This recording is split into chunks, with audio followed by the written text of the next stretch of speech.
Bonsoir à vous tous et bienvenue dans votre émission Ça tourne, l'émission qui met à l'honneur le monde de l'image. Ce soir, je ne serai pas seule puisque Romain me rejoindra dans votre chronique Cinéfacto. En attendant de le retrouver, voici ce qui vous attend ce soir. Comme la semaine dernière, à défaut de pouvoir aller au cinéma, ce soir focus sur des films qui sont dans le top 10 en Nouvelle-Calédonie sur la plateforme Prime Video, à l'image du film The Beekeeper qui mélange vengeance et apiculture, un rôle déjanté porté merveilleusement bien par le roi de la castagne, Jason Statham. Ma Calédonie à moi est le nouveau documentaire du réalisateur Jérôme Roumagne, un documentaire diffusé le 7 mai dernier dont Itinéraire sur Nouvelle-Calédonie la première. Pourquoi ce documentaire? Quel message a-t-il voulu faire passer? Il nous dira tout. Enfin, ce soir, vous allez découvrir le deuxième volet de la série documentaire Le Petit Peuple des Rivages qui s'intitule Les Côtes de Kimberley, qui se situe en Australie. Vous verrez que malgré l'exposition à d'importants rayons ultraviolets et aux puissantes marées tropicales, tous les êtres vivants de ces rivages arrivent à trouver des parades pour s'en protéger.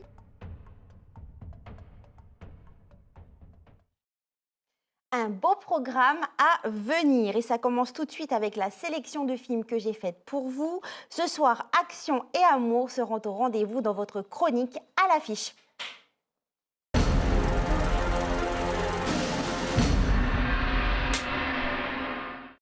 Et on commence avec le film The Beekeeper, numéro 1 sur la plateforme Prime Video et en Nouvelle-Calédonie. On y suit Adam Clay, un ancien agent secret à la retraite. Il mène une vie rangée et a pour seule amie une retraitée du nom de Madame Parker. Mais quand cette dernière va se suicider car elle a tout perdu à cause d'une arnaque sur Internet, il va se lancer dans une terrible vengeance. On regarde la bande-annonce. Vous êtes un cadeau du ciel, Monsieur Clay. Ce terrain était à l'abandon, vous lui avez redonné vie. Madame Parker et moi étions amis. C'est la seule personne qui ait jamais veillé sur moi. Je vois un message qui dit qu'il y a un problème avec mon ordinateur. Oui, madame, on s'en occupe. Elle s'est enlevée la vie hier. C'est une propriété privée ici. Vous savez ce qu'ils font ici? Ils arnaquent les gens les plus faibles. Je vais compter jusqu'à 3. 1, 2, 3. Voilà, je l'ai fait pour vous. Je vais réduire cet immeuble en cendres. Vous attendez quoi pour le foutre dehors? Vous me dites qu'un seul homme a fait ça. Et tout ce que vous savez, c'est que c'est un apiculteur. Quoi, ce genre d'apiculteur? C'est pas bon, ça. Les apiculteurs sont des agents secrets indépendants de tous les services. Je protège la ruche. Quand il y a un déséquilibre, je le rectifie. Il y a des lois pour ces choses-là. Quand elles ne sont pas appliquées, je m'en occupe.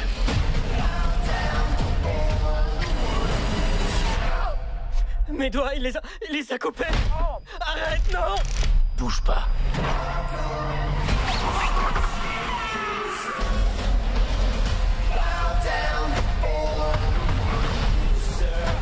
Tout ça, c'est bien plus que du simple hameçonnage.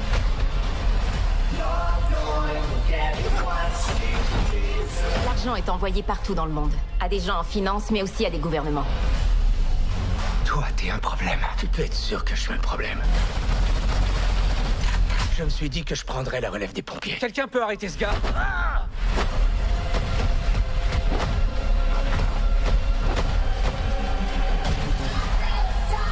Nous devons le tuer, avant qu'il ne tue assez de gens pour se rendre au sommet.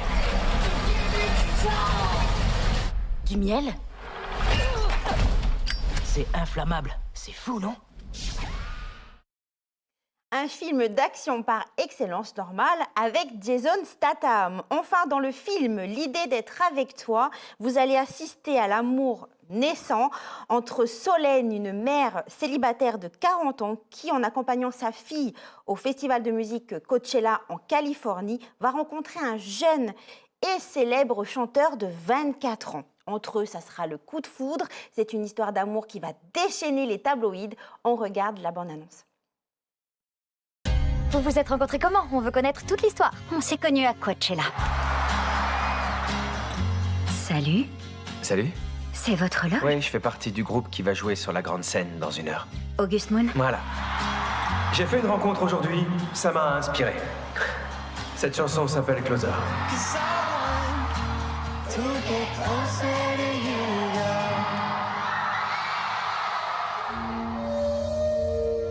Solène, on a besoin de toi. Ok. Genre, tout de suite. Je sais pas si vous vous rappelez, mais on s'est rencontrés à Coachella. Oui, je me rappelle. En fait, j'ai un appart qui manque cruellement d'œuvres d'art. On commence par là-bas avec la céramique. Ça, j'adore. Ah, magnifique. Ces pièces sont de mon amie Sarah. Comment elle l'a appelé? Ouvre-moi. Qu'est-ce que vous ressentez en la regardant? Je ressens tout.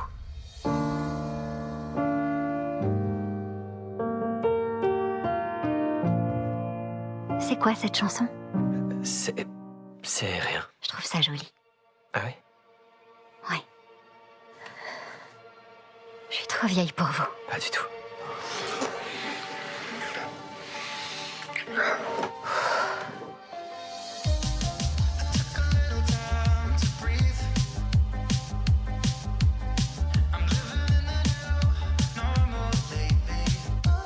Tu penses pas à ce que vont dire les gens? Je m'en fiche de ce que les gens disent.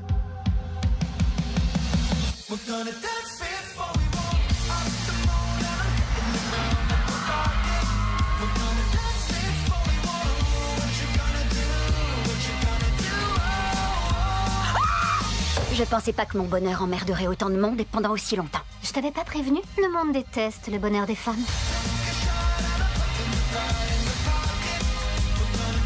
Qu'est-ce que t'attends?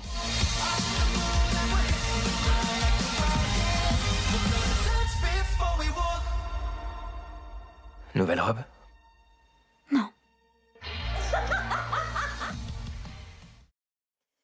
Une comédie romantique qui ne manque pas de charme et qui fait fi de la différence d'âge.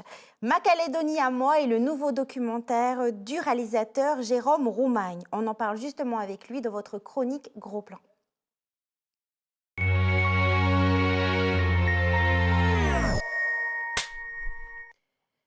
À situation exceptionnelle, mesure exceptionnelle, ce soir j'échangerai donc avec Jérôme, mon invité du jour, via Messenger. Jérôme, bonsoir. Bonsoir. Merci à toi d'être avec nous. Écoute, merci de me recevoir par visio.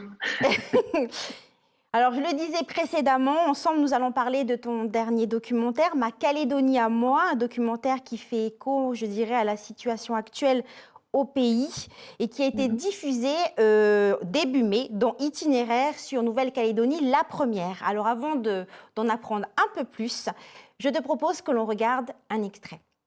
Allez. Avec ce documentaire, je vous invite à découvrir le vrai visage de la Nouvelle-Calédonie.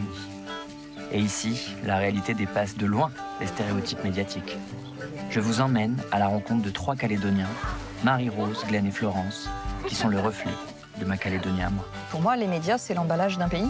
Donc, à partir de là, c'est eux qui font l'image complète du pays. Je pense que les médias rapportent ce que les politiques veulent faire entendre. Et le politique, lui, il est là pour défendre son intérêt. Discours déjà bien fait, pas la vraie vie, quoi. La vraie vie, c'est d'aller à la rencontre en fait, des gens qui vivent au quotidien, ce que toi tu ressens dans ton pays. C'est ça la vraie vie. Alors Jérôme, pourquoi ce documentaire? Quelle est l'idée derrière? Écoute, en fait, j'en avais un petit peu marre d'entendre dans les médias souvent tout ce qu'il y a de négatif sur la Nouvelle-Calédonie, que ce soit à l'étranger ou même au niveau local. On nous parle des accidents, des référendums, du risque requin, etc., de la crise économique, de la crise sociale. Et donc, j'en avais marre parce que je me suis dit, c'est pas que ça, la Nouvelle-Calédonie, et heureusement. Et donc, je me suis dit, j'ai envie de faire un documentaire justement où je vais à la rencontre des gens et où je montre qu'est-ce qu'est réellement la Nouvelle-Calédonie. Et c'est pas ce qu'on entend en ce moment. Alors, comment s'est passé le tournage? Écoute, le tournage s'est très bien passé avec les 3 protagonistes qu'on a, les trois personnes, Marie-Rose, Glenn et Florence. Ça a été beaucoup d'échanges. On a passé beaucoup de temps avec eux. C'était important de pouvoir s'immerger un petit peu dans leur quotidien. Donc, on a passé 5 jours avec chacun à peu près. Écoute, ça s'est très bien passé. On a bien mangé pendant le tournage. Alors, justement, dans ce documentaire, tu brosses le portrait, tu l'as dit, de Marie-Rose, de Florence et de Glenn. Mais comment, en fait, s'est fait ton choix? Eh ben, déjà, c'était important pour moi d'avoir un personnage par province, Mhm. une personne par province, parce que pour moi, on ne peut pas parler de la Nouvelle-Calédonie si on ne parle pas des 3 provinces. Bien Donc sûr. ça, c'était la première chose. Et puis ensuite, j'ai travaillé avec un journaliste, avec David Bilbao, qui, entre ses connaissances, son réseau, le mien, voilà, on a recoupé tout ça pour essayer de trouver plusieurs personnes. Et ensuite, je me suis dit, quelles sont les 3 personnes qui représenteront le panel le plus large de ce que Mhm. peut représenter la Nouvelle-Calédonie ou les Calédoniens. Et donc, du coup, voilà, mon choix s'est porté sur ces 3-là, mais il y aurait pu en avoir d'autres parce Bien que sûr. elle est encore bien plus diverse, la Nouvelle-Calédonie, mais en tout cas, voilà, il a fallu faire un choix Mhm. et ça s'est porté sur ces 3 personnes-là.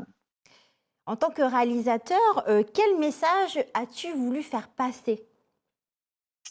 Bah, justement, c'était, je pense, de mettre en avant tout ce qui est le plus lumineux en Nouvelle-Calédonie, par 3 Calédoniens hauts en couleur Mm. et très différents, mais en même temps qui se complètent. Et c'était aussi un moyen de dire que ce destin commun dont on entend parler Bien sûr. dans les médias et par les politiques qui nous disent ah, il faut qu'on aille vers ce destin commun, etc. Ça fait bien longtemps qu'on le vit, ce destin commun, et Mhm. c'était une façon, un petit peu un pied de nez pour montrer que ça fait bien longtemps qu'on vit déjà tous ensemble et très bien. Mhm.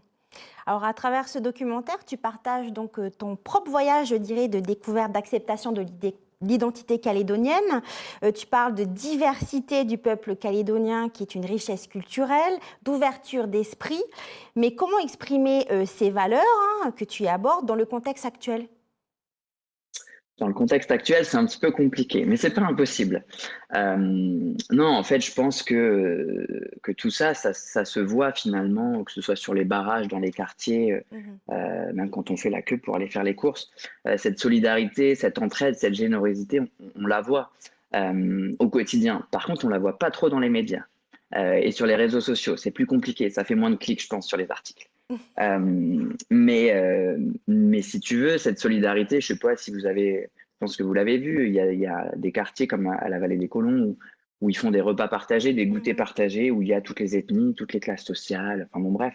Il y a la Calédonie qui est là au milieu de ces hommes et ces femmes qui sont là pour défendre leur quartier, comme dans le mien et comme dans plein d'autres. Donc cette solidarité, on la voit partout.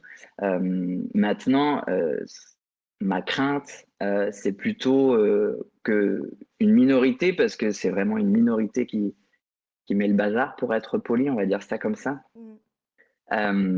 Et il ne faudrait pas que cette minorité, justement, elle ternisse un petit peu ce vivre ensemble euh, qu'on connaît tous. Moi, je suis né là-dedans.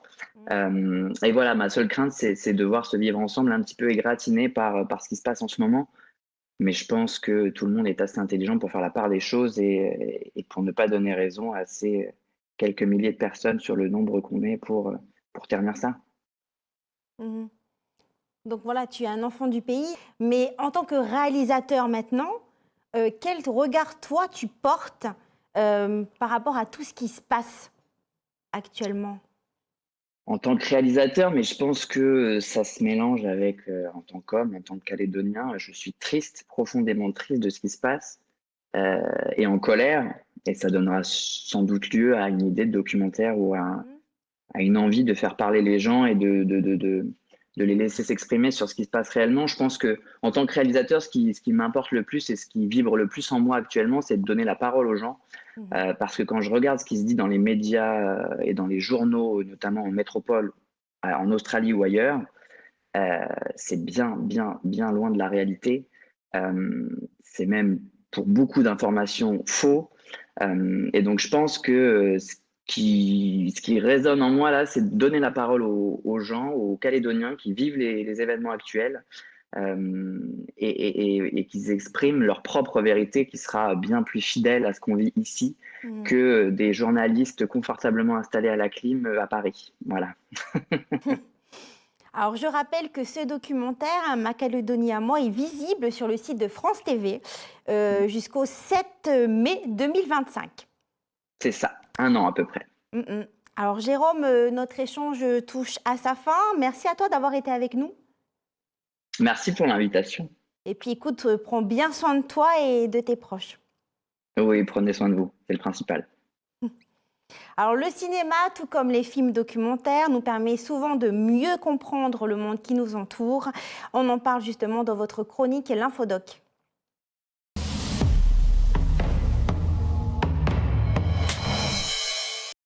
Ce soir, suite de notre série documentaire Le Petit Peuple des Rivages.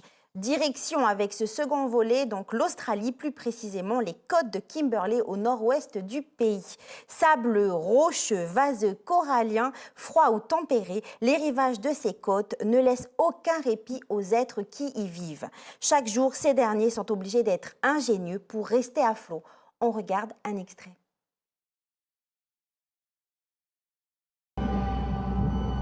Alors que vu d'ici, tout semble calme, le corail relève un autre défi, et non des moindres. Les particules remuées par la marée se déposent sur sa surface. Une des adaptations des coraux de Kimberley réside dans un tour de passe-passe. Lorsque les microparticules se déposent sur son manteau, le corail crée un courant imperceptible qui les remet en suspension dans la colonne d'eau. Grâce à cette capacité d'évacuation active, il évite la mort par étouffement.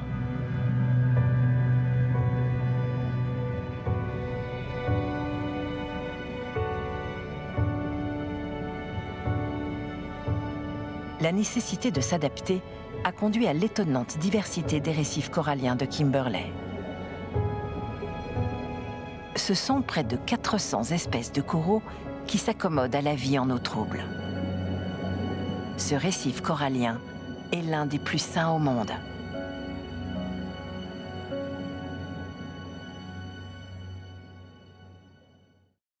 Comme quoi la nature est extraordinaire. Un documentaire que vous pouvez retrouver sur Calédonia le lundi 3 juin dès 19h55.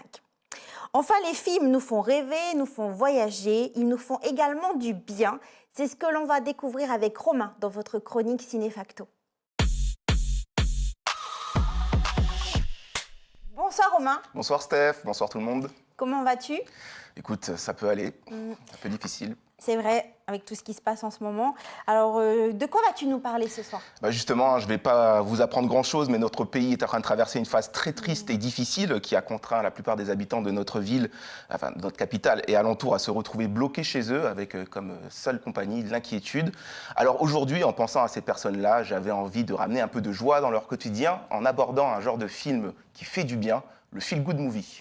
Ah, c'est une bonne idée, on a besoin de s'évader, mais justement, c'est quoi un feel-good movie? Eh bien, ce sont ces films qui nous apportent un sentiment de bonheur et de satisfaction, souvent grâce à des histoires inspirantes avec des personnages attachants et des fins heureuses.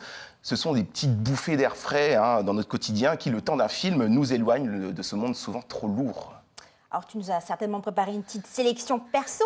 Exact, et on commence avec un road movie qui a reçu l'Oscar du meilleur film en 2019. The Green Book, une histoire vraie qui se déroule dans les années 60 et qui raconte l'histoire de Tony, un Italo-Américain au caractère bien trempé, qui sera engagé comme chauffeur et garde du corps de Don Shirley, un pianiste noir, lors d'une tournée dans le sud des États-Unis au moment de la ségrégation.